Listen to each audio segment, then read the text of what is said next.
Grabe. Paldong-paldo. Ay, gulay. Saan ka nakakita ganito sa akin? Pinamigay na. Apakadami.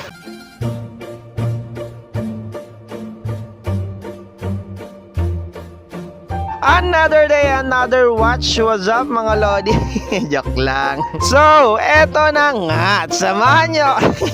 Kamusta mga bossing? Kamusta buhay-buhay? Latag episode 3 tayo ngayon. So, latag day. Alam nyo na ang gagawin natin. Vlog natin ang latag natin. And kung magkano ang kikitain natin ngayong araw. Maaga pa nga lang, lumarga na tayo. Larga na tayo papunta sa grotto kasi doon yung pwesto natin. Sa mga nagtatanong saan sa grotto, gate 4 po tayo. Hanapin nyo na lang doon. Sunday market. Nakalagay doon sa pinakang entrance. Sa pinakababa, dulo po tayo. Doon yung pinakang pwesto natin. Set up na tayo kaagad. Ayusin na natin ang ating mga sampayan, ang ating mga hangiran para makapag-set up at kumita